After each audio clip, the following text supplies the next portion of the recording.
बोली वृंदावन बिहारी लाल की जय। आजकल आपने बहुत लोगों के मुंह से एक चौपाई सुनी हो, हुई है सोई जो राम रचि राखा, कोकर तर्क बढ़ावे शाखा। हर आदमी बोलता है, ये बिना बात की बात है, बिना विश्वास बिना श्रद्धा के कहते हैं। इसका थोड़ा सा प्रसंग देखने लायक है। पार्वती जी पूर्व जन्म में सती थी। आप लोगों का भी पूर्व जन्म होता है, लेकिन आप लोगों को पता भी नहीं है, ना आप लोगों का कोई बताने वाला है। ऐसा कोई संसार में कोई मनुष्य नहीं है और ना ही कोई ऐसा पशु पक्षी है जिसको जन्म जन्मांतर ना हुए हों। बार बार जन्म हुआ है, बार बार पैदा हुए, बार बार मरे हैं, लेकिन ना कोई आपको बताने वाला है और ना ही कोई जानने वाला है। लेकिन ये जो शिव पार्वती इत्यादि रहते हैं, ये लोग भगवान हैं, इसलिए इनके पूर्व जन्म से लेकर के आगे के अनंत जन्मों तक उनकी लीला कथाएं रहती है। शिव जी सती जी को लेकर के जाते हैं अगस्त ऋषि के यहाँ कथा सुनने। लौट के आते हुए शिव जी विचार करते हैं कि भगवान अवतार लेने वाले थे, उनका तो कुछ पता ही नहीं चला। अब यहीं से आपको बुद्धि लगानी है। राम जी का अवतार होने वाला था और शिव जी पहले से राम कथा सुन रहे हैं, और कथा किससे सुन रहे हैं? अगस्त ऋषि से। तो अगस्त ऋषि राम कथा पहले से जान रहे हैं, अर्थात राम जी का और जानकी जी का, रावण का, ये सारे चरित्र पहले से चल रहे हैं। अब राम जी पैदा हुए हैं, अब शिव जी विचार करते जा रहे हैं कि वो राम भगवान का अवतार होना था, क्या हुआ उसका। और ऐसा सोचते ही जा रहे थे कि इतने में उसी समय क्या हुआ था कि रावण सीता जी को चुरा ले गया था। उस समय कथा सुनने राम की अगस्त ऋषि के यहाँ शंकर जी जा रहे हैं। आश्चर्य है, अब कैसी कथा जब अभी राम जी की सीता हरण हुआ है। अस्तु, इसका विवेचन आप कभी स्वयं सोचिएगा। रास्ते में दो बालक मिलते हैं। शिव जी बड़े अब सोचते हैं कि सती के आगे प्रणाम करेंगे कैसा लगेगा, इसलिए उन्होंने मन ही मन प्रणाम किया। सती जी ने देखा कि ये बड़े आनंद में हो गए, क्या बात है, तो विचार किया कि इनको प्रणाम करके, इनको देख करके हम सोचते थे कि यही है, बस इतनी सी ही बात है। और सती जी के मन की बात शिव जी जान गए। एक बरगद के किनारे बट वृक्ष के नीचे बैठे और कहा कि ये जो बालकों को मैंने प्रणाम किया वो भगवान है, जिनकी तुम कथा सुन के आई हो वो वही है। तो सती जी बोले, जिनकी कथा सुनने गए थे वो है? मन में विश्वास नहीं हो रहा। तो बोले, आप फिर किसकी कथा सुनने गए थे? तो जब वो अभी उनका चरित्र है हो रहा है, तो ये बोले, ये भी पिछले कल्प का जन्म का कल्प कल्पांतर की राम कथाएं हैं, इसलिए वही कथा सुनने गए थे। तो ये तो ठीक है, लेकिन ये कौन है? बोले, ये दशरथ पुत्र हैं, लेकिन यही भगवान है। बस इतने ही कुल बात है। शिव जी ने बड़े तर्क दिए, सती जी ने एक नहीं माने, जैसे आप नहीं मानते। अब प्रत्यक्ष देखना है मुझे। तो शिव जी ने कहा, तो किन जाए परीक्षा ले। बात खत्म हो गई। मैं कह रहा हूं कि वो भगवान है, दोनों बालक, और तुम नहीं मान रही, तो जाओ अब परीक्षा ही ले लो। अब वो सिद्ध कर देंगे, भगवान ही सिद्ध करेंगे हम भगवान है कि नहीं है। हमारा मानना, हमारा विश्वास, वास्तव में वो भगवान है कि नहीं, ये भगवान ही साबित करेंगे। हम कैसे साबित कर सकते हैं? वास्तव में कोई कहे कि भगवान है तो भगवान ही प्रमाणित कर सकते हैं कि हाँ हम भगवान हैं। किसी के कहने से कैसे प्रमाणित हो जाएंगे। सती नहीं मानी। अब यहाँ से कथा है और वो चलती है परीक्षा लेने के लिए।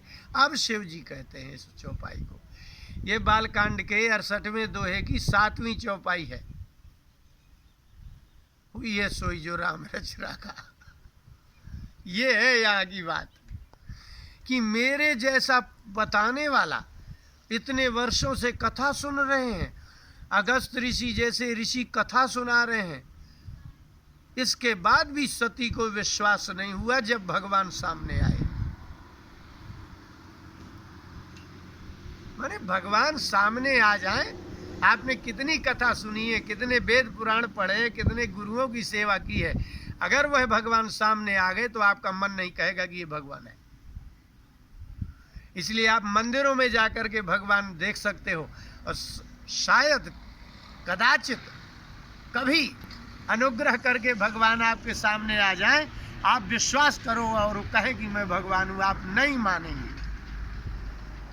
ये चरित्र करके सती ने बता दिया कि शिव जी जैसा वक्ता हो, शिव जी जैसा पति हो, और अगस्त ऋषि जैसा वक्ता हो, रामचरित्र सुना रहा हो, कब से सुन रहा हो, ऋषि जैसा समागम हो, इसके बाद भी भगवान जब सामने मिले तो सती ने कहा मुझे विश्वास नहीं है। और शिव जी ने कहा कि मोरे कहे संशय नहीं चाहिए। सती आश्चर्य, मेरे कहने पर भी तुम्हारा संशय नहीं हुआ, तो अब विधि विपरीत, इसका मतलब अब तुम्हारा भाग्य ही दुर्भाग्य है, भलाई नहीं, तुम्हारे अब अच्छा नहीं होने वाला। इसका मतलब इन चौपाइयों का बड़ा रहस्य है। यदि किसी महात्मा के कहने पर, किसी सिद्ध पुरुष के कहने पर भी आपको भगवान में श्रद्धा नहीं होती है तो तुम्हारा दुर्भाग्य है और तुम्हें विश्वास नहीं जगा। सती जी को विश्वास नहीं जगाए, आप किस खेत की मूली हो। इसलिए शिव जी ने कहा मेरे कहने पर भी, मेरे कहने पर भी मतलब मुझसे बड़ा इस संसार में राम के जानने वाले में कौन है। तो मैं राम को जानता हूं, वो भगवान ही है, इसके बाद भी तुम्हें विश्वास नहीं हुआ तो विधि विपरीत। अब बताइए मनुष्यों की क्या गिनती है जो रामायण याद किए घूम रहे हैं। अब हाथ उठा दिए शंकर जी ने। जब कोई मानता ही नहीं है तो शिव जी जैसे व्यक्ति भी होंगे तो हाथ उठा देंगे, भैया तुम जानो तुम्हारा राग बाग जाने। अब बोले, वो चली गई और जब वो परीक्षा के लिए गई तो बोले हुई है सोई जो राम रचि राखा। वहां की चौपाई है। ये शिव जी जैसा विश्वास और जो राजपुत्र के रूप में, दशरथ नंदन के रूप में देखे हुए राम को भी पहचानने वाले शिव जी, वो कह सकते हैं कि हुई है सोई जो राम रच राखा। इसका मतलब है उनको भी पता नहीं है कि राम जो रच के रखते हैं वो क्या है। यदि शिव जी जैसे, माने भगवान ने स्वरूप परिवर्तन कर लिया। भगवान शिव के पास जब भी नारायण आते हैं चतुर्भुज स्वरूप में आते हैं, और लेकिन अब वो दशरथ नंदन हो गए, इसके बाद भी शिव जी ने पहचान लिया हो, और अगर वो भी कहते हो कि हुई है सोई, अब वो उनको भी पता नहीं है कि राम ने क्या रच रखा है। अब बुद्धि ने उनके लगाया तो उन्होंने बुद्धि को कहा कि को कर तर्क बढ़ावे शाखा। जैसे वृक्ष की शाखा बढ़ जाती है, एक फल गिरा वो भी जमाया, दूसरा गिरा वो भी जमाया। यदि आप तर्क करेंगे तो बात बढ़ेगी लेकिन सिद्धांत का निर्णय नहीं होगा। तो को कर तर्क बढ़ावे शाखा। शंकर जी ने कहा बुद्धि से कितना तर्क करेंगे, विस्तार हो जाएगा, शाखा बढ़ जाएगी, लेकिन ये निर्णय नहीं हो पाएगा कि राम क्या चाहते हैं कि सती को विश्वास नहीं हो रहा। अगस्त ऋषि जैसा वक्ता, मेरे जैसा पति जो भगवान को प्रत्यक्ष बात करते हैं, और मेरे कहने पर भी अगर इसको विश्वास नहीं है तो अब इसमें राम जी की ही इच्छा है। इसका तात्पर्य ये है कि आप ने कभी किसी गुरु के पास गए नहीं, आपने कभी शास्त्र पढ़े नहीं, आपने रामचरितमानस की एक चौपाई किसी गुरु में गुरुकुल में रह करके किसी महात्मा से पढ़ा नहीं, इसके बाद भी आप कहते हो कि मुझे रामचरितमानस आता है, मैं भगवान को जानता हूँ, भगवान की बात करते हो तो बहुत बड़ी बेईमानी है, बहुत बड़ी बेईमानी। शिव जी ने कहा, फिर से सुन लीजिए, बालकांड के 68वें दोहे की 7वीं चौपाई है। ये वो कह सकता है जिसको भगवान का प्रत्यक्ष हो। बड़े विश्वास से कह रहे हैं कि हुई है सोई जो राम रच राखा। अब हम पति पत्नी थे, लेकिन अब भगवान को क्या मंजूर है हमें पता नहीं, और छोड़ दिया। अर्थात सभी प्रकार की बुद्धि के तर्क को छोड़ना किस पर? भगवान पर। आपकी बुद्धि तर्क कर रही हो, आपका मन विचलित हो, आपका कर्म जैसा का तैसा हो, इसके बाद यदि आप कहते हो हुई है सोई जो राम रच राखा, तो ये बेईमानी है। आप राम जी को जानते ही नहीं। अगर आपको ये विश्वास होगी जो राम करे वही होगा, राम करे चाहा सोई होई, करे अन्यथा अस नहीं होई। राम जो करना चाहते हैं वही होगा, और कुछ होगा ही नहीं। ये हृदय में विश्वास हो तो फिर किस बात का दुख है, किस बात का तर्क है, किस बात के लिए रोना है? अगर आपकी पत्नी मर जाए, पुत्र मर जाए, धन हानि हो जाए, प्रलय आ जाए, लेकिन जब आपको यही है कि करें जो राम करेंगे वही हो रहा है, तो फिर अब कोई बात ही नहीं रह गई। इसलिए एक बार इस चौपाई को बहुत गौर से देखिए। ये विश्वास की चौपाई है ये, कि हुई है सोई जो राम रच राखा। अर्थात शिव जी कहते हैं मैं भी अब कुछ नहीं कर सकता हूं। ये अटूट अटल शाश्वत विश्वास का फल है कि आपके हृदय में ये बात बैठ जाए, क्या कि अब जो भगवान करेंगे वही होगा। फिर चिंता कैसे हो सकती है? एक बार कोई ये कह दे कि हुई है सोई जो राम रच राखा, जो राम करेंगे वही होगा, और फिर आप अपने काम में लग जाओ, फिर चिंता करने लगो, फिर दुखी होने लगो, तो ये क्या है? ये इसका मतलब है फल बताता है। क्रिया और क्रिया का फल, ये दो होते हैं। आपका फल बता रहा है, अगर विपरीत फल है तो अर्थात क्रिया विपरीत थी। यदि फल सही है इसका मतलब क्रिया सही है। इसलिए शिव जी बस बैठ गए और लगे शंभु। शंकर जी ने भजन करना शुरू कर दिया, राम का नाम लेने लगे, क्योंकि उन्होंने कह दिया अब तो भाई जो उनको करना होगा। और हुआ यही, सती जी गईं, सीता जी का रूप धारण किया। परीक्षा तो यही है ना, भगवान की और जीव में क्या अंतर है? जीव आपके शरीर को देख के भी अंदर के आत्मा को नहीं देख सकता। भगवान कहते उसे हैं जो आपके शरीर को भी देखे, मन को भी देखे, बुद्धि को भी देखे, आपके बुद्धि के विचार को भी देखे। और भगवान ने सती जी के विचार को देख लिया और प्रणाम कर लिया सीता स्वरूप में भी, और मुस्का करके कहा कि मां आप अकेली कहाँ घूम रही हो? सती जी के बुद्धि स्तंभित हो गई, रुक गई कि मैंने सीता के रूप को धारण किया, इसके बाद भी ये मुझे मां कह करके पहचान गई।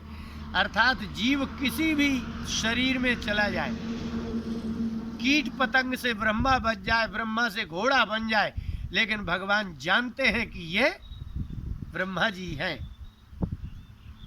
विष्णु पुराण में भगवान का इसलिए स्वरूप लिखा है, उत्पत्तिम च विनाशम च भूतानां मगतिम गतिम वेत्ति विद्याम अविद्याम च स भगवान इति उच्यते। जो सारे संसार के जीवों की उत्पत्ति जानते हो, सारे जीवों का विनाश जानते हो, भूतों की गति जानते हो, भूतों के कर्म जानते हो, प्राणियों की गति, उन्नति अवनति, जन्म जन्मांतर, कल्प कल्पांतर, मन बुद्धि, सबको जो जानते हो, अवेत्ति विद्याम अविद्याम च, विद्या और अविद्या को जानते हैं, उनको भगवान कहते हैं। इसलिए भगवान पर अटल विश्वास सती का नहीं है, ऐसा नहीं कहना चाहिए। सती ने मृत्यु लोक के और देवताओं के, नागलोक के, गंधर्व लोक के, विद्याधर लोक के सभी जीवों का स्वभाव बता दिया कि ये कितना भी सत्संग कर ले, कितना भी पूजा कर ले, कितना भी मंदिर चला जाए, शिव जी जैसा वक्ता भी मिल जाए तो भी शायद किसी किसी जीव को ही विश्वास होता है। बिना देखे बिना भोगे भगवान पर विश्वास किसी का नहीं होता। इसलिए हुई है सोई जो राम रच राखा, भगवान पर अटल विश्वास हो तो फिर आप ये कह करके कोकर तर्क बढ़ावे शाखा। फिर आप सारी बुद्धि के मन के विकल्प छोड़ दीजिए, उसके भरोसे हो जाइए, जो होगा सो होगा। तब तो आपकी ये चौपाई का बोलना सार्थक है। और यदि श्रद्धा और विश्वास ये दोनों नहीं है तो ये फिर बोलना मात्र बोलना है। और यदि कहीं ऐसा हो जाए कि हुई है सोई जो राम रच राखा, जो भगवान ने रचा होगा वही होगा, फिर कोरोना से क्या भय, फिर महामारी का क्या भय, फिर विनाश का क्या भय, क्या पालन की चिंता, क्या पोषण की चिंता, क्या विनाश का भय। न भय न चिंता न उद्वेग न उद्विग्नता, कुछ भी नहीं होता। इसलिए ये बात विश्वास कर लीजिए कि हुई है सोई जो राम रच राखा। ये चौपाई आत्मा में, मन में, बुद्धि में श्रद्धा और विश्वास के लिए है, ना कि सिर्फ इसलिए कि बोल भी दिया और करते भी रहे। बोले वृंदावन बिहारी लाल की जय।